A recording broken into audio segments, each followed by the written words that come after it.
Hello children, good morning.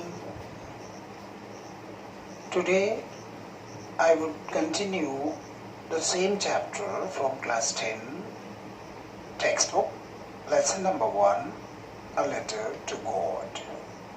Yesterday I discussed all about part 2, where we have seen that the farmer became very sad at the end of that part.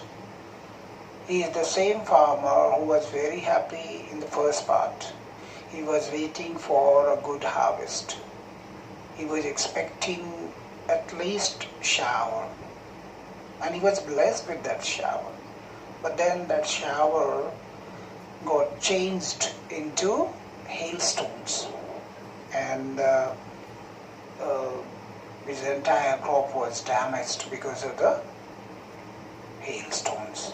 So finally the farmer felt very sorry, not only for himself but for his family too, because he knew that his family is going to starve that year, because he is not going to have any food grains.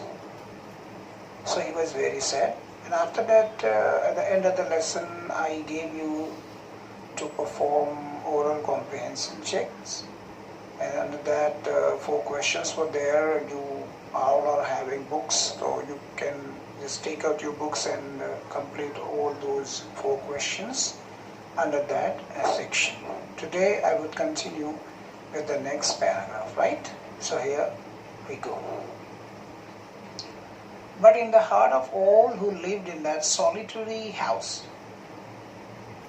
in the middle of the valley, there was a single hope: help from God. Don't be so upset, even though this seems like a total loss. Remember, no one dies of hunger. All through the night, Lencho thought only of his one hope: the help of God, whose eyes, as he had been instructed, see everything, even what is deep in one's conscience.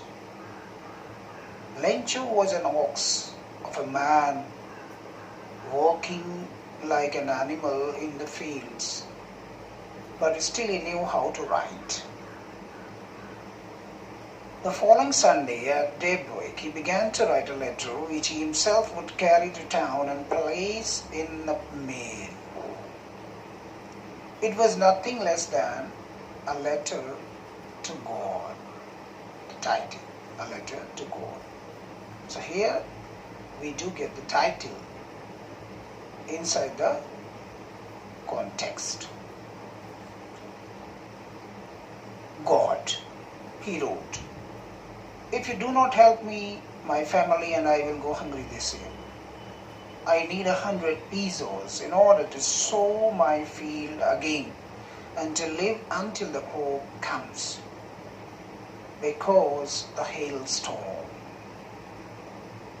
He wrote to God on the envelope, put the letter inside, and still troubled, went to town. At the post office, he placed a stamp on the letter and dropped it into the mailbox. One of the employees, who was a postman and also helped at the post office, went to his boss, laughing heartily, and showed him the letter to God. Never in his career as a postman had he known that address. The postmaster, a fat, amiable fellow, also broke out laughing. But almost immediately he turned serious and, tapping the letter on his desk, commented, "What faith! I wish I had the faith of the man who wrote this letter." Starting up a correspondence with God. So in order not to shake the righteous faith in God, the postmaster came up with an idea. Answer the letter. But when he opened it, it was evident that to answer it, he needed something more than goodwill, ink and paper. But he stuck to his resolution. He asked for money from his employees. He himself gave part of his salary, and several friends of his were obliged to give something for an act of charity. It was impossible for him to gather together the 100 pesos. So he was able to send the farmer only a little more than half. He put the money in an envelope addressed to Lencho, and with it a letter containing only a single word as a signature: God. Children, today I'm going to take this much of portion from this text, actually. And now let me explain this particular paragraph for you. So, as we have been told that was the only house in the entire valley. So the only house means solitary house. Here in the very first line of this particular paragraph, we do get the word solitary. Solitary means the only, all alone. So that was the only house in the middle of the valley, and the man, the farmer, Lencho, he has got a single hope. Since there were no other families, since there were no other houses, so he could go nowhere to ask for help. But at the same time, he was having a single hope, a faith, that was help from God. So he decided, the farmer decided to take help of God. And he tried to, satisfy himself. Though he was dissatisfied after the destruction, after the damage, after the, loss of food grains. But then he made himself rest assured and decided to do something. And out of these, first of all, he decided not to lose hope. Don't be so upset, he said himself. And he remembers, he knows that no one dies of hunger. If somebody has come onto this earth, he would get food from anywhere. So he just believes in this line, no one dies of hunger. So that's what they say, no one dies of hunger. And this is the situation where he is going to realize this line, no one dies of hunger. And since he was all alone in that entire valley along with his family, but then as we know that there were no other houses, he could go nowhere to get help. So he just wanted to take help from God. Anyway, all through the night, Lencho thought only of his one hope. He found at least a hope, and that was the help of God. If somebody asks you what was his help, you can reply that was the help of God. As he knows, because the eyes of God could see anything and everything, whose eyes, as he had been instructed. It is possible that he was told by somebody else in his earlier days that if there is no help, you would get the help of God. Don't feel discouraged. Don't feel disheartened. So, even what is there in one's conscience. I mean, God is able to see anything, even that which is in somebody's mind or soul. Lencho was an ox of a man. Since we have been introduced with this man in the first part, that he was a hard-working farmer, that is why the writer has used this word, an ox of a man. An ox of a man means very laborious man, very hard-working man. He just keeps on working hard. So what if he is doing something in his fields, or if he is doing something, some plan in his mind of about taking help from God. And at the same time, this man, I mean the farmer, Lencho, luckily knows how to write. So on the basis of this, as he can write, we can say that this man is,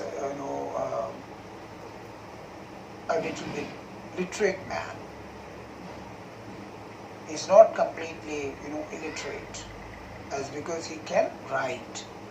So the following Sunday at daybreak, in the beginning of the day, daybreak means in the beginning of the day, when the day began, he simply writes a letter, and then he carries this letter to town, and there he goes in a post office and mails the letter.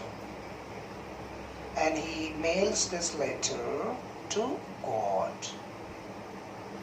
And suppose if you're writing a letter, then you just put the letter inside an envelope, and on top of the envelope you have to write the address of that person where you are sending the letter. So as because you are sending this letter to God, so he has to write the address of God. So there he simply writes G-O-D, God. This was the address of God. So he simply wrote this God and on the envelope. Not only that, in that letter he also made a request. He requests God that if God is not going to help him, his family would go hungry that year, because he has lost all his hope. Not only that, in that letter he also demanded something in form of monetary support, monetary help. I mean, this man Lencho not only requires mental support from God, but at the same time he also seeks money, monetary help from God, and that is why he demanded 100 pesos. This figure that you have to remember, children, that is 100 pesos. So he demands 100 pesos. For what?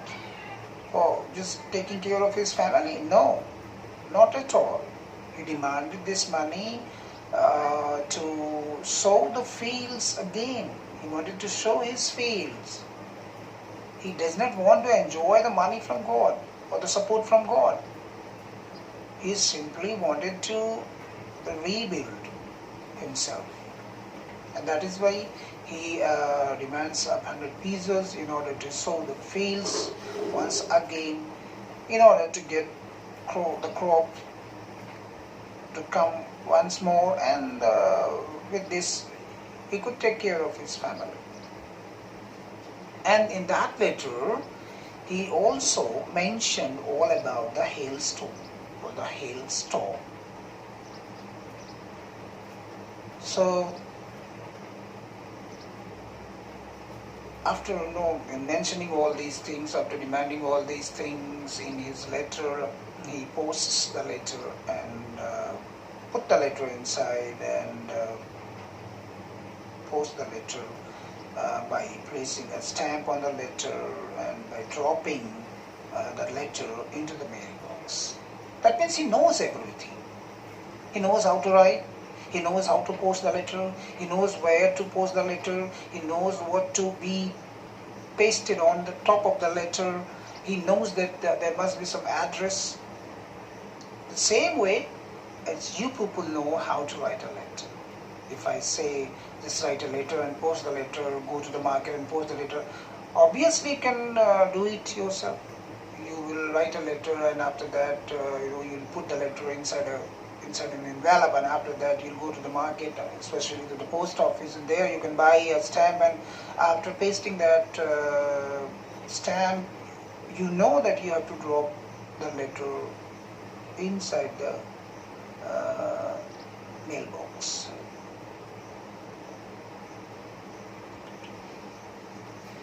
Okay.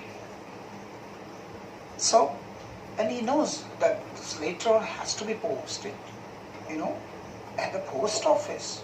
He does not go to bank. He does not go anywhere. So this shows that this man is aware. He knows. Anyways, we drop the letter.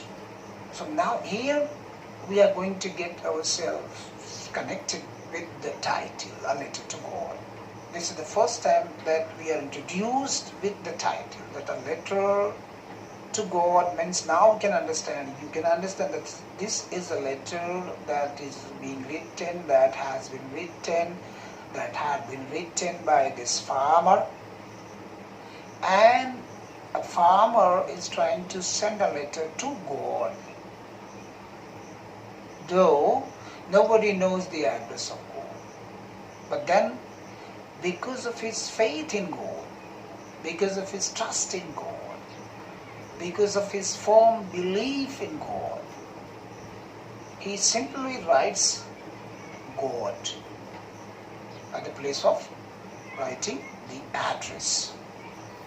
He simply writes God and then drops the letter. In the same fashion as you know that you have to write the letter, when you are writing a letter, you are going to write the address of that person to whom you are sending the letter. He knows everything. Well, actually, while dropping the letter inside the post box or into the mailbox, as because he was in a post office, there were some employees inside the office, and there was a postman also, and this postman was there for support at the post office. So he just takes out the letter from the mailbox and carries that letter to his boss. Now tell me, who can be the boss of the post office? Well, the man who carries the letter to the boss is a postman, right? Now, who should be the boss? Can you name that? Yes, postmaster. So this postman carries the letter to the postmaster. While carrying the letter, this postman was laughing. Now just guess and tell me, why was he laughing? I mean, why the postman was laughing when he was going to hand that letter over to the postmaster? And the simplest answer is because of the address. Because that postman, he does not know that address. Postmen in most of the post offices or everywhere, postmen, they know the addresses. They are aware of the addresses. But this was a strange address. He was not aware of that. That is why he carries the letter in a hearty mood. He just goes there to his boss, and while going he was laughing because he was not aware of the address. Then again, we have been told about the postmaster here also. The postmaster, we have a picture of the postmaster here, this particular postmaster. We have been told that this postmaster is a fat man, healthy, amiable. Amiable means friendly. He is very friendly and supportive, you can say. And he also started laughing, broke out Broke out is a phrasal verb. What is the first form of broke out? Break out. Break out means to start. So, along with the postmaster also started laughing. They joined, the act of laughing. But then, all of a sudden, the postmaster became serious. And he started tapping the letter on his desk. I mean, when he was tapping the letter, now you can guess the mood of the postmaster, that he was thinking something, he was brooding something, he was planning something. That is why he's tapping the letter. Yes, it is right that he was laughing, he joined the laughing with the postman. But then, at the very instant, he became serious and started tapping the letter. And tapping the letter shows that he is very thoughtful now. And after that, he commented. The postmaster commented. What did he say? Let's find out. See, he just exclaimed these lines. These are the exclamatory examples. This is one of the examples of exclamatory sentences. As it is written over here, what faith? I wish I had the faith of the man who wrote this letter. Starting of a correspondence with God. I mean, he was stunned, he was surprised. He couldn't believe about the faith, about the gravity of the faith of this farmer who has written a letter to God, addressing God. Who has addressed his letter to God, and it is very difficult to find the address, of God. Nobody knows the address of God. So, but then he commented. He just exclaimed that. I mean, he was surprised to see the faith of the man.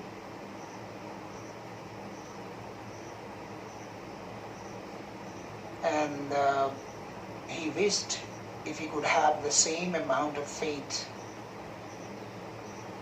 The faith that Lencho had. And then he says that this man, look at that man, look at that farmer. He has started having letters, sending letters, in order to receiving letters from God. Correspondence. Correspondence means when you send in letter in order to get the reply from that address. That is called correspondence.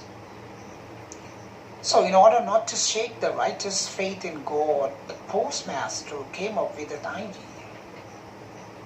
Not only that, the postmaster decided to do something. He got an idea. First of all, he thought that he is not going to shatter the faith of the farmer. Postmaster decided not to break the faith of the man, the faith of that farmer.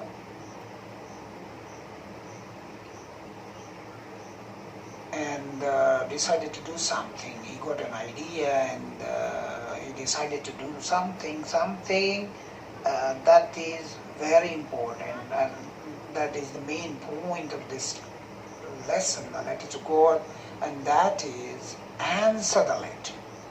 This is what the postmaster has decided. He could have torn the letter and threw it into the dustbin. Could do that. He's the postmaster, because nobody, unless you know the address, how can you deliver the letter? So he could have just thrown the letter somewhere. But instead of doing that, he decides to write a letter in form of reply. Answer the letter. This was his decision. The postmaster was very decisive. Though in the beginning he laughed, he joined the laughing.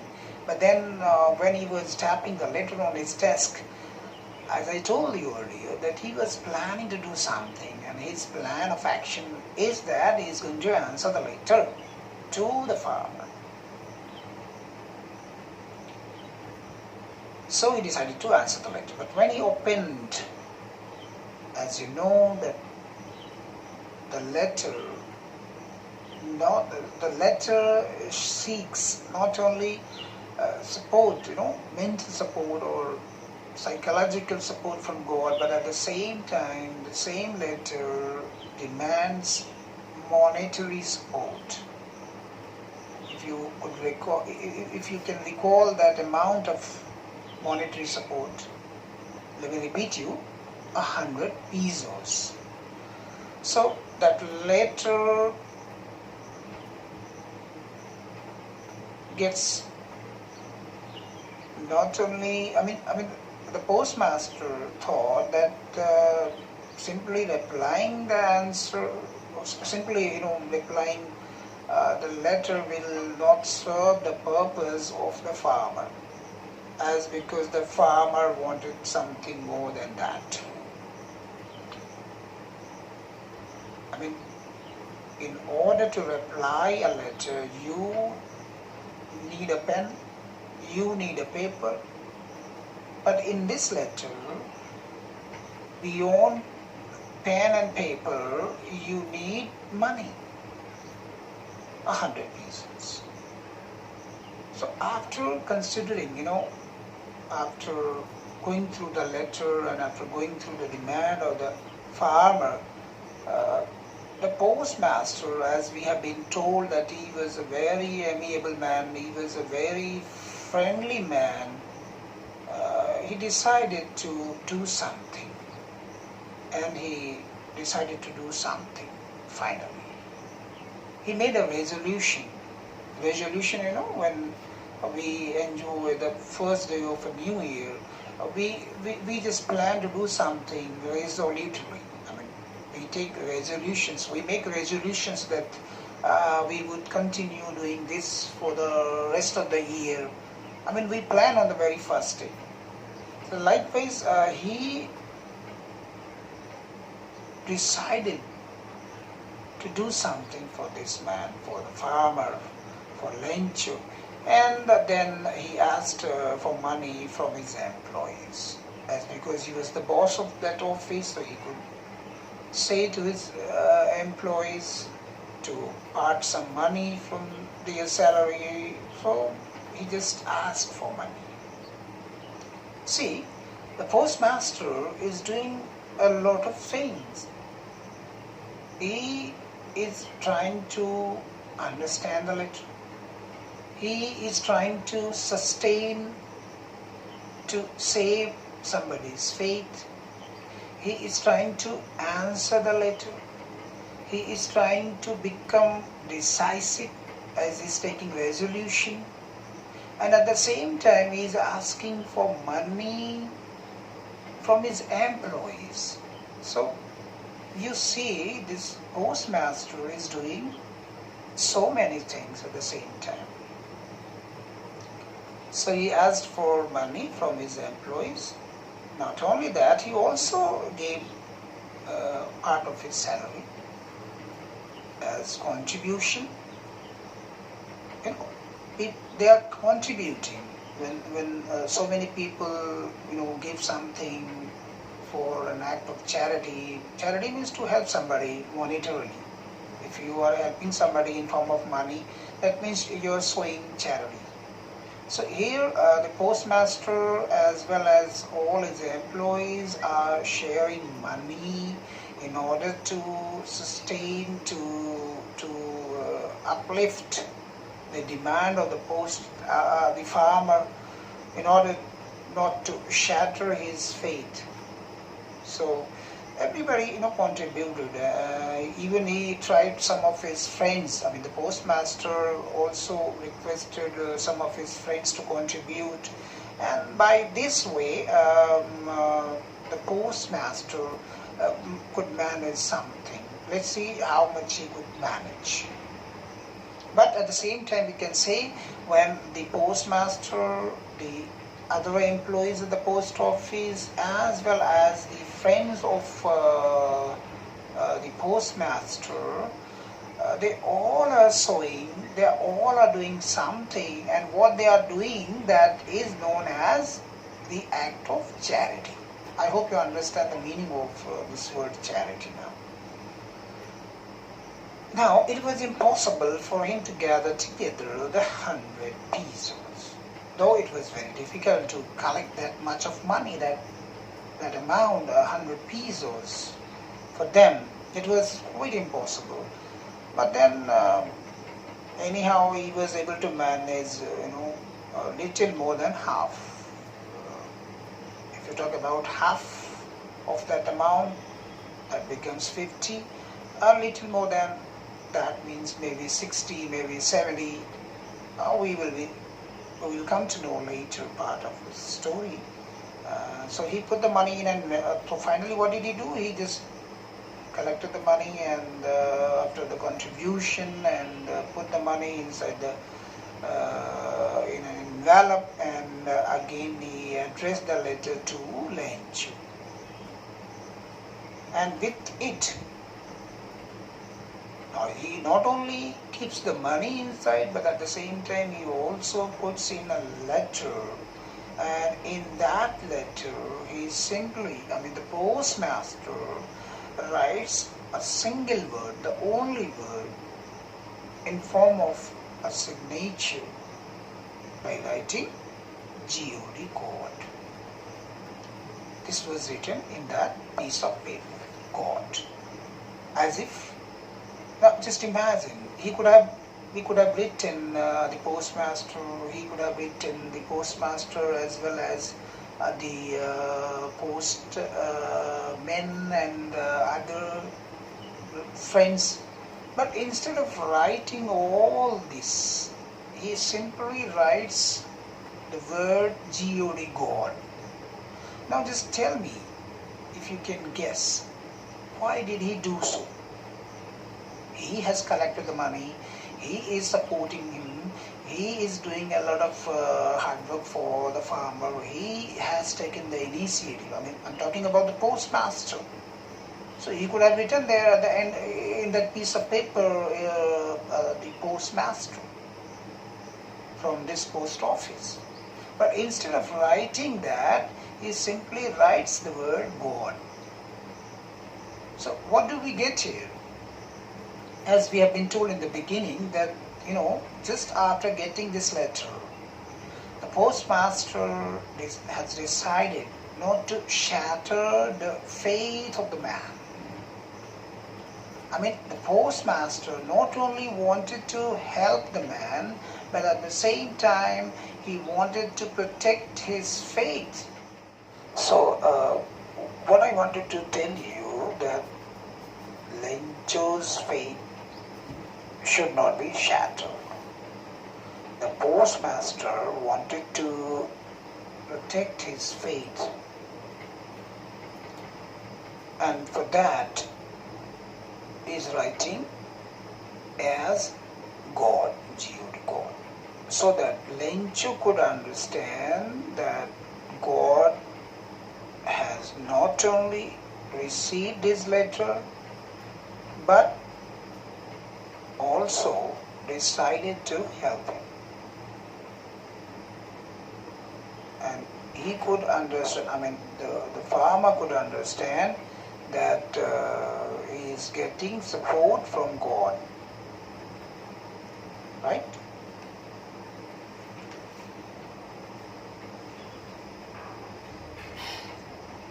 And that is why he write God. Now after this part, let me check out some oral comprehension questions. And these oral comprehension questions are meant for you. I'm going to discuss them one by one in short. Finally, you have to answer these oral comprehension questions in your fair copy, so that you can show me what you did on 19th June 2020 when you are back to school. I hope you understand. So please just listen to me the questions are, I hope that you all are having books in front of you, so you could also, you can just go through the questions. And the questions are, number one, who or what did Lencho have faith in? Right? Who or what did Lencho have faith in? I mean, you have to consider who is that power of about this farmer is thinking to take support after this damage, after this destruction due to hailstones or hailstorm? Obviously the answer is God. But I have seen students, even for the last 4 or 5 years, I have seen that students, while answering this particular question, they commit mistakes. So I would like to check you on a grammatical basis. Who did Lencho, suppose, just forget what. Who did Lencho have faith in? So the answer should be Lencho. Now, what do we have here? We have past simple tense here. This is an interrogative sentence or past tense. How did you say so? Because did is there, no? Did and have. So when we remove did plus have, we simply put there had. So Lencho had faith in God. But students are writing, I don't know why is this happening. This is happening, I'm not sure about it, but they are writing Lencho have faith in God, Lencho has faith in God. But you have to consider the tense of the question. You see, one thing you should always keep in mind, that while answering the question, you must follow the tense of the question. So here, Lencho had faith in God. What did he do? Well, he writes a letter. He wrote a letter to God. Now, number two, who read the letter? Well, first of all, who read the letter? You can say the postman or the friends. No, not at all. This was only the postmaster who read the letter, because he opened the letter. So who read the letter?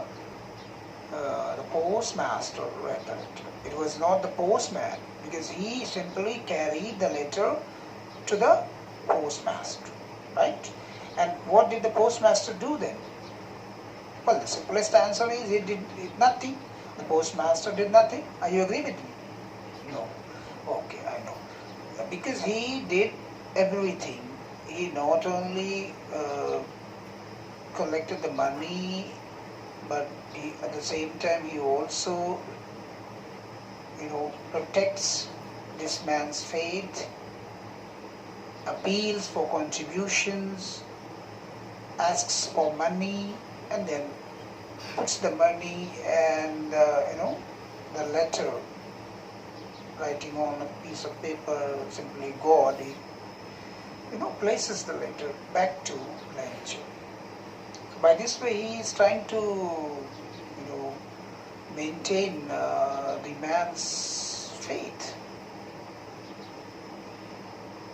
So by this way you can complete your oral comprehension check, but at the same time I would like to urge you people to make 3-4 more questions of your own, so that you can answer them in a nice way. With this I conclude today's lesson. The lesson is still not complete, and we'll continue the letter. A letter to God, this particular lesson tomorrow.